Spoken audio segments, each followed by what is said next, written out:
Okay, बेटा before we go with the exercise let's have some examples. थोड़ी example हम पहले सॉल्व कर लें ताकि आपको मेथड क्लियर हो जाए हमने क्या अप्लाई करना है for solving these questions. I have taken one example, that is your example number 24, and according to that obtain the inverse of the following matrix using elementary operation. Okay, और बेटा ध्यान रखिएगा ये 4 या 6 मार्क्स का आता है पेपर में. ठीक है, हाँ जी. यस, मुझे एक ए मैट्रिक्स दी हुई है, square matrix of order 3. Now applying elementary row operation, ये आपने मेंशन करना है पेपर में भी. अप्लाइंग एलिमेंट्री रो ऑपरेशन, मैं शॉर्ट फॉर्म में लिख रही हूँ लेकिन आप प्रॉपर लिखेंगे एक्सपेंडेड फॉर्म में. Applying elementary row operation then A is equals to A I. अब बेटा यहाँ पर एक चीज़ ध्यान रखिए, अगर आपने लिखा है अप्लाइंग एलिमेंट्री रो ऑपरेशन और आपने ए इज इक्वल्स टू ए आई लिख दिया, आपको सारे आंसर को 0 मार्क्स मिलते हैं, क्योंकि ई आर ओ का मतलब होता है A is equals to I A और ECO का मतलब होता है A is equals to A I. तो ERO लिखने के बाद आपने A equal to A I ही अप्लाई करना है. ठीक है, सो लिखा मैंने A is equals to I A. ठीक है, अब मैंने क्या देखना है कि मुझे यहाँ पर आइडेंटिटी मैट्रिक्स में कन्वर्ट करना है. उसके अकॉर्डिंगली क्या होना चाहिए, 0 यहाँ नहीं होना चाहिए, यहाँ 1 होना चाहिए. 1 0 0 0 1 0 0 0 1, मतलब मेरे पास सिर्फ एक 1 ही है जो अपनी पोजीशन में, बाकी सब में मुझे चेंजेस लाने हैं. ठीक है जी, मेरा फोकस पहले सबसे पहले यहाँ पर आता है. ठीक है, शुरू करने से पहले क्या मैं ये लिख सकती हूँ, if I go for interchange R1 and R2, क्योंकि यहाँ से ये 1 मुझे यहाँ मिल जाएगा. ठीक है, तो मैंने क्या किया, हम इसी सीक्वेंस में चलते हैं बेटा. पहले इसको हमने यहाँ पर 1 लेकर आएंगे. ठीक है, फिर यहाँ पर 0 लाने की कोशिश करते हैं.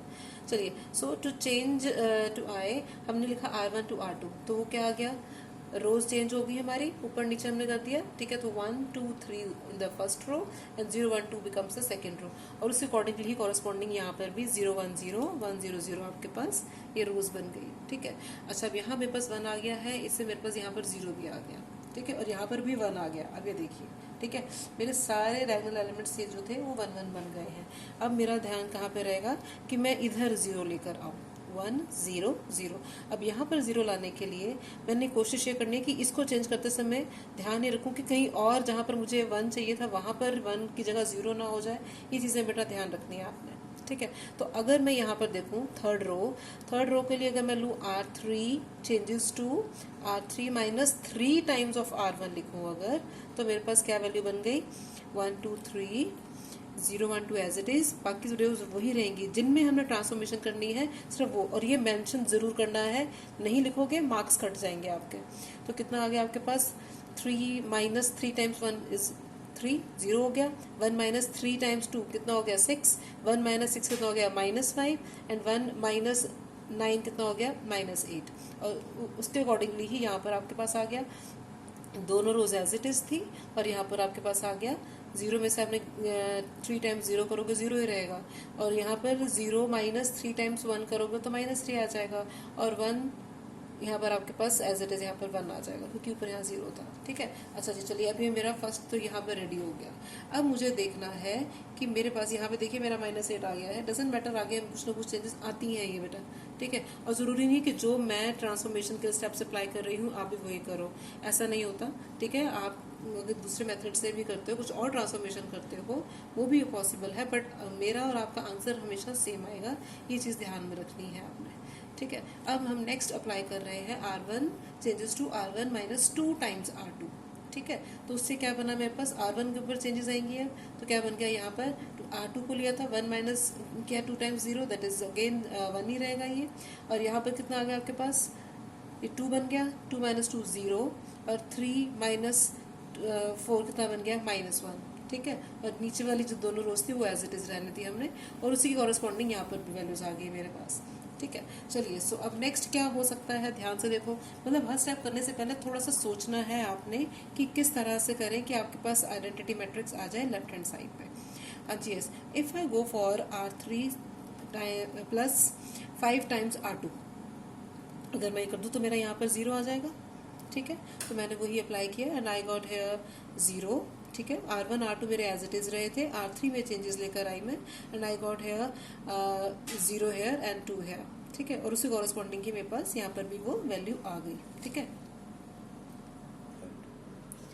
और नेक्स्ट स्टेप में हम लेते हैं, अगर R3 में हाफ ऑफ R3 कर दें अगर हम, ठीक है, means multiplying the third row by half, I got 1 0 -1 0 1 2 0 0 1, और उसके कॉरस्पॉन्डिंग यहाँ पर भी चेंजेस आते गए, ठीक है।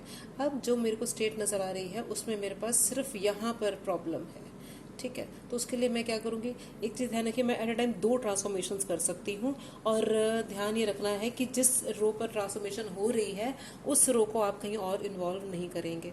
जैसे जैसे मैंने यहाँ बोला R1, ठीक है, R1 प्लस R3 कर दूं। देखो मैंने R1 प्लस R3 लिया क्योंकि यहाँ 0 है, यहाँ पर 0 है, यहाँ 0, अगर मैं इन दोनों करती तो ये चेंज हो जाता, ठीक है। तो R1 प्लस R3 किया, आई गॉट 0 है, ठीक है। और उसके बाद R2 पर मैंने किया, जब मैं R1 के ऊपर कर रही हूँ और R2 पे कर रही हूँ तो R1 R2 में अप्लाई नहीं होगा क्योंकि उसके ऊपर ऑलरेडी एक ट्रांसफॉर्मेशन चल रही है, ठीक है।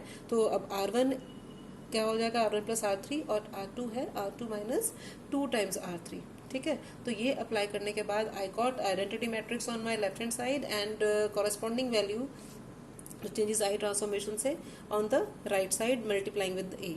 तो दिस, इसका मतलब क्या होगा, if this is I then it means that this matrix is the inverse of this matrix, ठीक है ना। So my A inverse is this, और उसको अगर चेक करना है, चेक करने के लिए बेटा A matrix multiply by A inverse करेंगे, you will get an identity matrix of order 3।